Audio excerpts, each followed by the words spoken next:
दोस्तों नमस्कार। 2014 के लोकसभा चुनाव के प्रचार को याद कर लीजिए।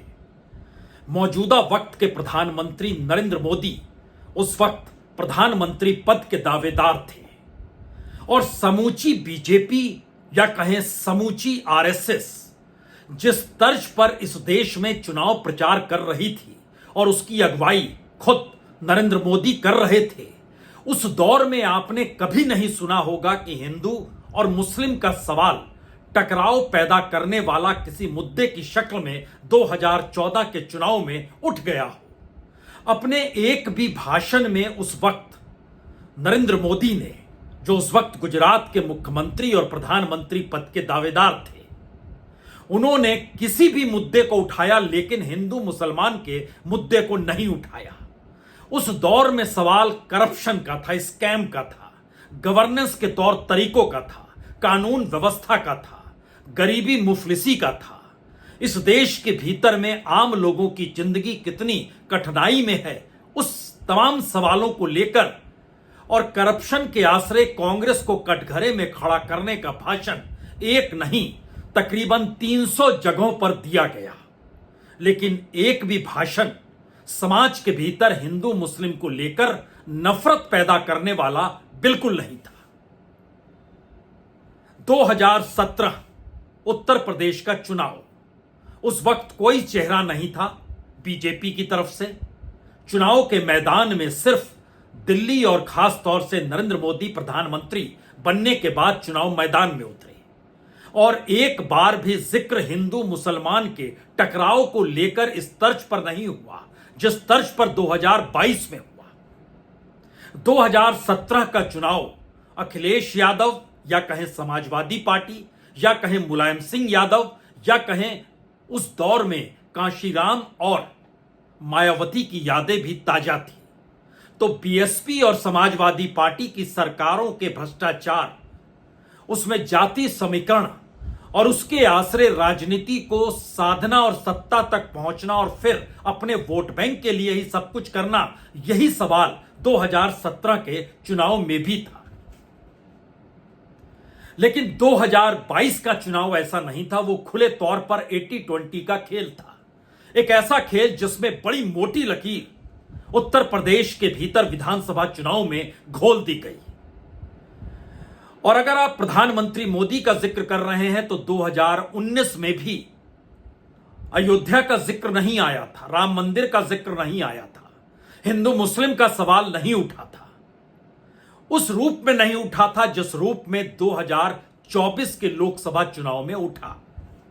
यानी 2019 के लोकसभा चुनाव के बाद इस देश की राजनीतिक परिस्थितियों में एक झटके में दिल्ली और उत्तर प्रदेश के भीतर एक बड़ा बदलाव हिंदुत्व को लेकर, आरएसएस की पहलकदमी को लेकर, बीजेपी के भीतर घटनाक्रम को लेकर और इन सब के बीच सत्ता किसके पास जाएगी, कैसे जाएगी और उसकी जोड़तोड़ कैसे होगी, इन सब के बीच 2022 में भी दिल्ली और लखनऊ टकरा रहे थे।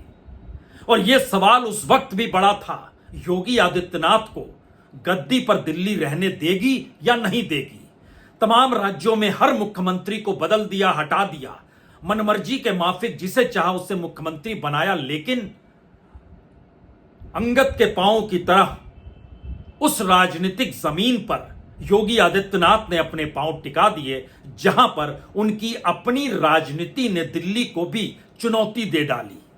और यह चुनौती का फलसफा 2024 के लोकसभा चुनाव में तब खुलकर नजर आ गया जब उत्तर प्रदेश में सबसे बड़ा बीजेपी का किला ढह-ढहाकर गिर गया और एक झटके में समाजवादी पार्टी लोकसभा के भीतर तीसरी बड़ी पॉलिटिकल पार्टी के तौर पर मौजूद हो गई। अखिलेश यादव का कद बढ़ गया, समाजवादी पार्टी की बल्ले बल्ले हो गई। लेकिन भारत की राजनीति में इस दौर में एक नया मोड़ उस हिंदू मुसलमान या कहें उस मोटी नफरत की लकीर खींचने के साथ उभरा जिसने इस बात को लेकर चेतावनी दे डाली कि अब आने वाले वक्त में लड़ाई और संघर्ष विपक्ष से नहीं होगा, क्षत्रपों से नहीं होगा। ये लड़ाई बीजेपी और संघ के भीतर उनकी अपनी विचारधारा, अपने चेहरे, अपने नेता, अपने मुखौटों के बीच होना है। और इसीलिए हर वो मुद्दा जिस रूप में चल रहा था उसको बिल्कुल नए स्वरूप में उत्तर प्रदेश की सियासत में योगी आदित्यनाथ के जरिए हर किसी ने देखना शुरू कर दिया। और बीजेपी के भीतर भी यह सवाल बड़ा हो गया कि प्रधानमंत्री मोदी का नजरिया अगर प्रधानमंत्री पद पर बैठकर जिस नजारे को दुनिया भर में देखना और दिखाना चाहता है, उसमें क्या आरएसएस और बीजेपी की वह सोच जिसे योगी आदित्यनाथ उत्तर प्रदेश में ले उड़े उसकी जरूरत नहीं है। लेकिन जिस तेजी के साथ बीजेपी ने इस देश के भीतर में एक बड़ा परिवर्तन कानून व्यवस्था के तौर तरीकों को लेकर उठाया, और उसमें एक सवाल धीरे धीरे यह बड़ा हो गया कि अगर आपके गले में भगवा गमछा ही होगा तो भी शायद आप इस देश में उस थाने के कानून से बड़े होंगे जहां पर आप जो भी कार्रवाई समाज के भीतर सार्वजनिक तौर पर कहते हैं वहां पर थाना आपके ऊपर कोई कार्रवाई नहीं करेगा। यानी कानून व्यवस्था के ऊपर सत्ता और सत्ता के साथ भगवा और भगवा के साथ हिंदू मुस्लिम और हिंदू मुस्लिम के साथ वोटों का ध्रुवीकरण और समाज के भीतर एक मोटी लकीर। इस दायरे में ना तो कांग्रेस टिक पाई, ना समाजवादी पार्टी टिक पाई और ना ही मायावती कहीं टिक पाई। मायावती ने सरेंडर कर दिया। अखिलेश यादव संघर्ष करते हुए दिखाई दिए क्योंकि उनके सामने कोई दूसरा विकल्प है ही नहीं या था भी नहीं। वो जिस रास्ते चल पड़े थे वो जानते थे उत्तर प्रदेश में एक बड़ा वोट बैंक यादव के साथ उन्हें मुस्लिम का चाहिए और कुछ हिस्सा ओबीसी और दलित का चाहिए। सियासत तक वो पहुंच जाएंगे और इस राजनीति को वो साधने निकल पड़े और इसी राजनीति को अभी भी वो साध रहे हैं। उनके सामने एक सवाल है, क्या वाकई दलित वोट बैंक अगर मायावती के सरेंडर करने के बाद समाजवादी पार्टी के हिस्से में आएगा तो वो सत्ता तक पहुंच सकते हैं? और दूसरा सवाल यह भी है, क्या वाकई लखनऊ और दिल्ली के बीच का टकराव पहली बार अब यह समझाने में लग गया है कि भविष्य की राजनीति योगी आदित्यनाथ के आश्रय बीजेपी में चलेगी या आरएसएस उसे चलाना चाहता है, या फिर इस दौर में जो भी ट्रेनिंग डबल इंजन की सरकार ने इस देश को दे डाली उसमें अब प्रधानमंत्री मोदी का जो भी अपना विचार, अपना प्रभाव और शायद एक नॉर्मल परिस्थिति को जीने का है जिसमें मोदी की सौगात भी मुस्लिम परिवारों तक पहुंच जाएगी, उसमें वह समाज, वह समुदाय, वह वोट बैंक क्या सोचेगा जो बीजेपी के साथ इस हकीकत के साथ खड़ा रहा कि दरअसल वही सब कुछ है और मुस्लिम वोटर कुछ भी नहीं है। इसीलिए बीजेपी अगर शुरू से यह कहती चली आई कि हमें मुस्लिम वोटर की जरूरत नहीं है, हमें उनके वोट नहीं चाहिए, तो सोचिए उस जमीन से निकला हुआ वह वोट बैंक जो हिंदुत्व के आश्रय अपने नेता नरेंद्र मोदी को देख रहा था, क्या इन सब के बीच अब उसमें कोई बड़ा बदलाव आने वाला है या होगा? यह सवाल आज उत्तर प्रदेश के परिप्रेक्ष्य में समझने की जरूरत है, क्योंकि बिल्कुल नए अंदाज में योगी आदित्यनाथ खुद को रख रहे हैं। राष्ट्र के सवाल, संविधान से जुड़े सवाल और इन सब से हटकर राष्ट्रवाद का मतलब क्या होता है जब योगी आदित्यनाथ किसी प्रधानमंत्री की तर्ज पर समझाने निकल जाएं, तो समझ लीजिए मुनादी हो चुकी है उस युद्ध की जिस युद्ध को अभी आपने देखना बाकी है। सामाजिक भेदभाव न हो, विभेद न हो, इस सभी की सामूहिक जिम्मेदारी बनती है। राष्ट्रीय अखंडता को कोई चुनौती न देने पाए, यह हर नागरिक का दायित्व बनता है। उस राष्ट्र की किसी भी जाति, मत, मजहब, क्षेत्र, भाषा का कोई व्यक्ति क्यों न हो, यह प्रत्येक का दायित्व बनता है कि देश मेरे लिए पहले सर्वोपरि है। मेरी जाति, मेरा मत, मेरा मजहब, मेरा क्षेत्र, मेरी भाषा बाद में, पहले देश। योगी का राष्ट्रवाद इस देश की सुरक्षा से जुड़ा है और राष्ट्रीय तौर पर योगी आदित्यनाथ जो भी अपने विचार रख रहे हैं वो शायद उस बीजेपी को लेकर रख रहे हैं जिस बीजेपी को अब एक नेता की जरूरत है जो आने वाले वक्त में प्रधानमंत्री नरेंद्र मोदी के बाद आरएसएस की नजर में कमान संभाल सके। और यह सवाल बीजेपी और संघ के भीतर के संघर्ष की कहानी है, जिसमें 2 दिनों के बाद यानी 30 तारीख को मुलाकात नागपुर में प्रधानमंत्री मोदी की सरसंघचालक मोहन भागवत जी से होनी है। यानी संघ भविष्य को देख रहा है और भविष्य के आसरे इस बात को समझ रहा है कि किसी न किसी नेता को तो उसे आगे करना पड़ेगा।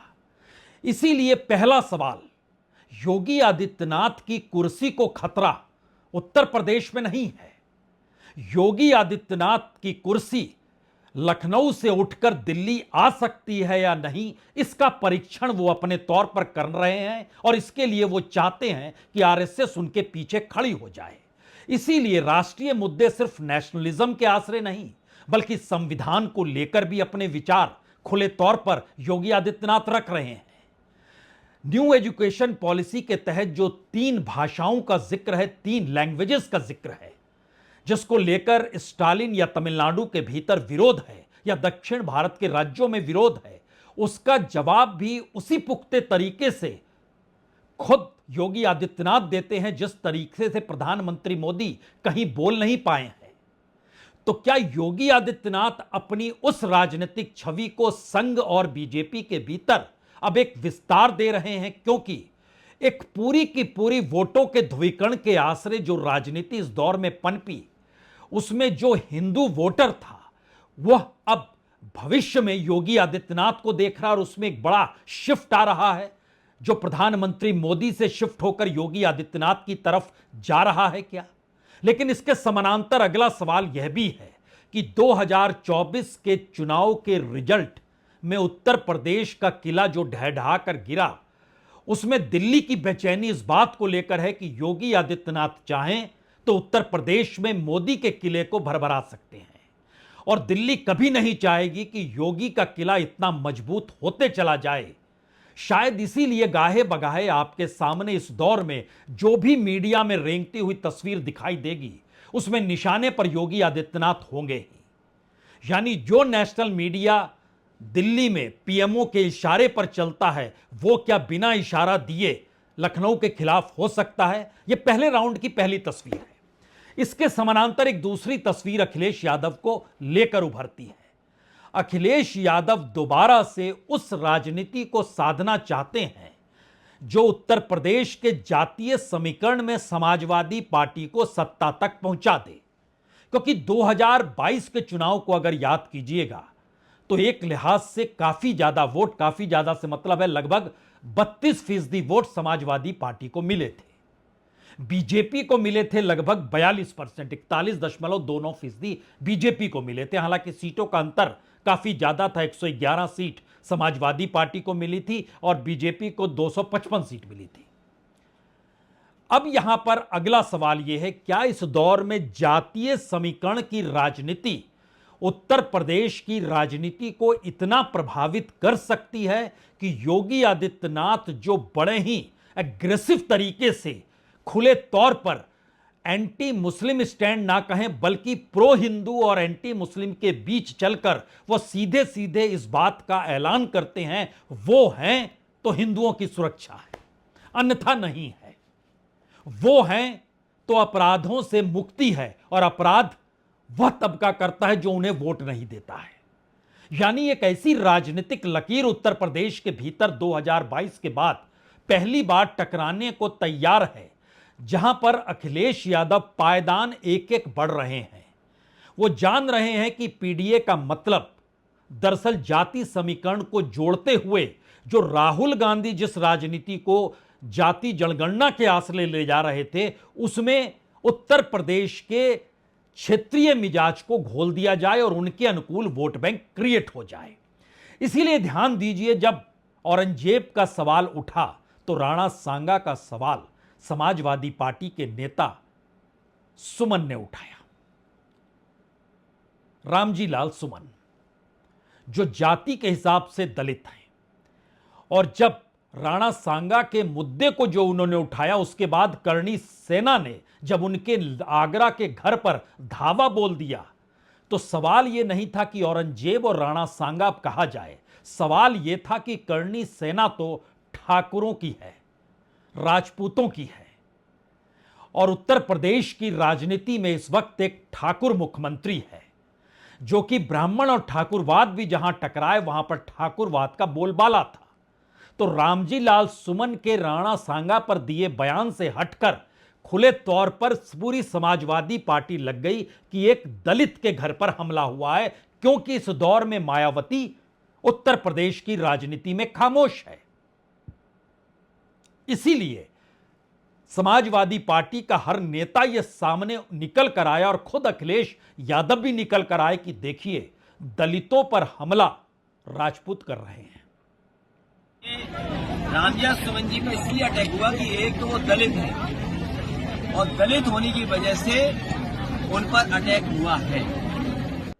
अखिलेश यादव की समूची राजनीति पीडीए के आश्रय है, यानी पिछड़ा, दलित और अल्पसंख्यक। और दलितों के वोट अगर समाजवादी पार्टी के साथ जुड़ते चले जाएं तो फिर सत्ता में उन्हें आने से कोई रोकेगा नहीं। इसीलिए अखिलेश यादव के निशाने पर एक ठाकुर मुख्यमंत्री है। और दिल्ली ने इस दौर में अखिलेश यादव को क्या हवा दे रखी है, क्योंकि योगी आदित्यनाथ अगर अपनी राजनीति के आश्रय उत्तर प्रदेश की सियासत में पैर जमा चुके हैं और दिल्ली को चिता रहे हैं, लखनऊ को बता रहे हैं, तो फिर दिल्ली के लिए यह महत्वपूर्ण है कि उत्तर प्रदेश की सत्ता को डगमगा दिया जाए और अखिलेश यादव का पद और उनका कद दोनों बड़ा कर दिया जाए। क्या यह सवाल क्यों जरूरी है, या यह सवाल बहुत जरूरी है? इन दोनों परिस्थितियों के बीच खड़े होकर सोचिए, पीडीए यानी पिछड़ा, दलित और अल्पसंख्यक। दलितों के वोट बैंक में मायावती एक वक्त 20 से 23% के बीच में वोट उनके पास हमेशा से रहता था, जिसमें सबसे बड़ा वोट बैंक दलितों का ही था। लेकिन 2022 के चुनाव में देखिएगा तो यह वोट बैंक खिसक कर 12.9% यानी लगभग 13% तक आ गया, 13%, जो 2024 के लोकसभा चुनाव में और नीचे आ गया और यह लगभग 8-9% पर आ गया। और जबरदस्त कामयाबी लोकसभा चुनाव में समाजवादी पार्टी को मिली। तो दलित वोट बैंक साथ जुड़ जाए और इन सब के बीच जो रामजी लाल सुमन के घर पे दलित के यहां हमला हो गया, वह एक ठाकुर की सेना ने किया। इसी मद्देनजर अगर आप ध्यान दीजिए तो दूसरी तरफ योगी आदित्यनाथ उस आगरा को भी उस हिंदू पट्टी से जोड़ना चाहते हैं जहां पर जिक्र सीधे तौर पर मुगलों का और हिंदुओं का हो जाए। और जब वो आगरा पहुंचते हैं तो खुले तौर पर इसका जिक्र करने से चूकते भी नहीं हैं। पिछली सरकार ने क्या कहा, यहां पे एक म्यूजियम का निर्माण ये लोग करा रहे थे, उसका नाम भी इन्होंने मुगल म्यूजियम रखा। हमने कभी मुगलों का आगरा से क्या संबंध है? आगरा का संबंध ब्रजभूमि से है, वृंदावन बिहारी लाल से है, राधा रानी से है। और आगरा की पहचान अगर किसी से है तो छत्रपति शिवाजी महाराज से है। यहां 2-3 बातों का जिक्र तो जरूर आपके जहन में होना चाहिए। पहला सवाल तो यही है कि जब दलितों का सवाल अखिलेश यादव ने खड़ा किया रामजी लाल सुमन के घर पर हुए हमले को लेकर, बीजेपी के नेताओं ने चुप्पी थाम ली। लेकिन मायावती निकल कर आई और उन्होंने कहा कि समाजवादी पार्टी भूले नहीं 1995 जून का महीना और लखनऊ गेस्ट हाउस कांड। उन्होंने इसको दोहराया कि दलितों पर हमला तो वो करते हैं।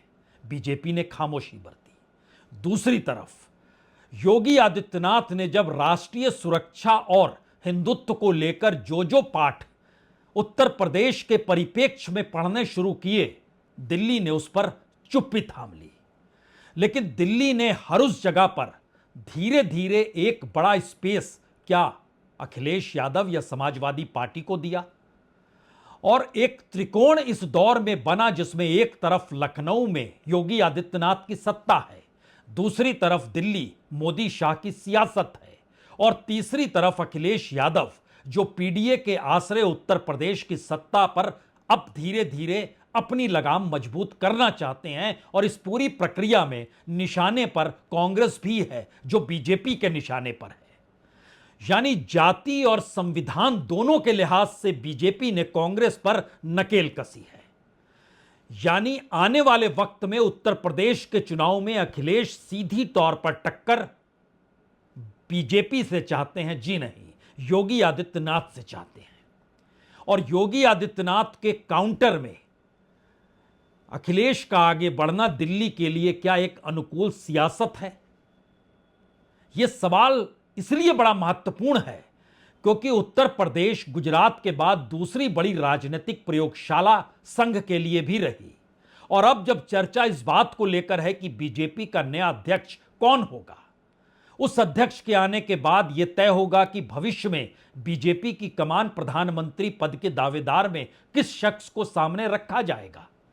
ये दोनों सवाल हर उस नेता के भीतर बेचैनी पैदा किए हुए हैं जो ये मानकर चल रहा है कि या तो वो अध्यक्ष पद के लिए फिट बैठता है या फिर आने वाले वक्त में उसी की राजनीति के आश्रय बीजेपी को चलना होगा, यानी दिल्ली की कुर्सी तक वो पहुंच सकता है। टकराव खुले तौर पर किसी दूसरी जगह नहीं बल्कि खुले तौर पर बीजेपी के भीतर है। इसमें एक चीज और ध्यान देनी चाहिए अखिलेश यादव की। जब उन्होंने गौशाला और इत्र इंडस्ट्री का जिक्र किया तो उसके पीछे एक सियासत यह भी मानी गई कि दरअसल जो इंडस्ट्री उत्तर प्रदेश के भीतर चलती रही और जो बड़ी तादाद में फंडिंग समाजवादी पार्टी के लिए करती रही, उस पर बड़ी आंच आई है। और उसके साथ ही किसानों को जो परेशानी मवेशियों को लेकर है उसमें भी उनको सहयोग भी मिलेगा और इत्र इंडस्ट्री के जरिए पैसा भी मिलेगा। और इसीलिए उन्होंने इस बात को इस तर्ज पे किया जो उस राजनीति से हटकर है, जिस राजनीति में वह हिंदुत्व वाले एस्पेक्ट को छूना चाहते नहीं है, लेकिन उन्होंने जानबूझकर उस पूरी परिस्थिति को जगा दिया जहां पर उत्तर प्रदेश के भीतर का अब बिजनेसमैन भी सोचे कि दरअसल उसकी अपनी राजनीतिक स्वतंत्रता कहां पर होगी।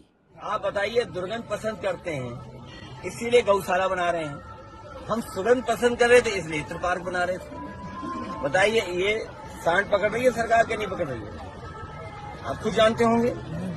नहीं पकड़ रही है, इसका भी पैसा खा जा रहे हैं। तो इसलिए हम लोग सुगंध पसंद करने वाले लोग हैं, इसलिए परफ्यूम पार्क बना रहे हैं। ये दुर्गंध वाले लोग हैं। असल में इस राजनीति के 5 बड़े सवाल हैं। पहला सवाल तो यही है कि योगी आदित्यनाथ ने अपनी राजनीति के जरिए अपनी राजनीतिक जमीन उत्तर प्रदेश में इतनी पुख्ता कर ली है कि दिल्ली अगर चाहे तो भी उन्हें बेदखल नहीं कर सकता है। दूसरा सवाल, अखिलेश यादव ने धीरे धीरे एक ऐसा माहौल उत्तर प्रदेश की राजनीति में तो बना ही दिया है जहां वह विधानसभा चुनाव अपने बूते यानी समाजवादी पार्टी अपने बूते मैदान में उतरे और हर जगह वह एक मजबूत तरीके से जाति समीकरण को बांधने की दिशा में रहे और उसे जरूरत कांग्रेस की भी नहीं पड़े। तीसरा सवाल दिल्ली का है। दिल्ली की नजर दोनों परिस्थितियों पर है। वो चाहती है कि लखनऊ के भीतर की परिस्थितियां उसके अनुकूल हो जाए, लेकिन दिल्ली यह भी नहीं चाहती है कि लखनऊ की परिस्थिति दिल्ली को चुनौती देने वाली बन जाए। तो इसीलिए वो चेक एंड बैलेंस का खेल अभी खेल रही है। लेकिन चौथा सवाल उस आरएसएस से जुड़ा है जिसका नजरिया बहुत साफ है कि आने वाले वक्त में या तो वह संगठन अपने हाथ में ले ले, संगठन का मतलब राज्यों के मुख्यमंत्री और संगठनिक पदों पर बैठे हुए लोगों की नियुक्ति से जुड़ा है। उसको लेकर अभी तक बीते 10 वर्षों में दिल्ली की सत्ता ने पूरा बीजेपी का संगठन अपनी हथेली में रखा है। यानी संगठन अपने हाथ में कौन रखेगा इस पर फैसला 30 तारीख को होना है, जहां मुलाकात प्रधानमंत्री मोदी और सरसंघचालक मोहन भागवत जी की होनी है। और 5वां सवाल इन 4 सवालों से कहीं आगे का है। यह सवाल उन परिस्थितियों का है जिसमें आर्थिक तौर पर ना तो योगी आदित्यनाथ उत्तर प्रदेश को कुछ दे पाए जहां पर युवाओं के सामने मुश्किल हालात खत्म हो जाएं, और ना ही दिल्ली की सत्ता इस देश के सामने मजबूत अर्थव्यवस्था को रख पाई।